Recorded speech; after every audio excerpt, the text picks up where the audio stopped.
আন্তর্জাতিক সংখ্যালঘু দিবসে ওয়াকফ আইনের বিরোধিতা করলেন রাজ্যের সংখ্যালঘু যুব ফেডারেশনের সাধারণ সম্পাদক মাওলানা কামরুজ্জামান। তিনি বলেন, ভাষাগত ও ধর্মীয় সংখ্যালঘুদের অধিকার লঙ্ঘন করছে কেন্দ্রীয় সরকার। বিশ্বের মধ্যে ভারতে সবচেয়ে বেশি নির্যাতনের শিকার হচ্ছেন সংখ্যালঘুরা।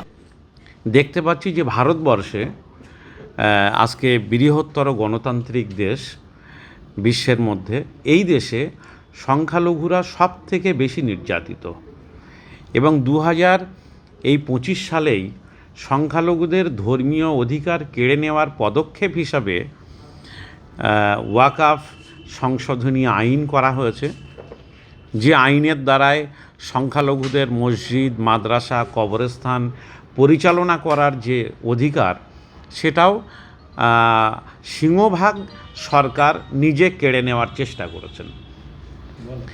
অবাকভাবে দেখা যায় যে সব দেশের সংবিধানেই সংখ্যালঘুদের বিশেষ প্রোটেকশন থাকে।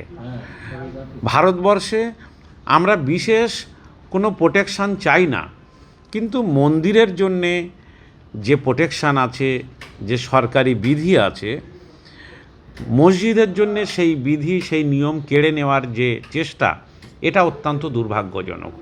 আমরা আজকের সংখ্যালঘু অধিকার রক্ষা দিবস থেকে সরকারের এই অশুভ চক্রান্তের এবং সংখ্যালঘুদের উপরে এই তাদের ধর্মীয় অধিকার কেড়ে নেওয়ার যে পদক্ষেপ, তার তীব্র ভাষায় নিন্দা জানাচ্ছি এবং অবিলম্বে সংখ্যালঘুদের সমস্ত ধর্মীয় স্বাধীনতা, তাদের সাংস্কৃতিক স্বাধীনতা, তাদের সাংবিধানিক প্রোটেকশন, এগুলো পুনঃপ্রতিষ্ঠিত করার জন্যে কেন্দ্রীয় এবং রাজ্য সরকারের কাছে দাবি জানাচ্ছি।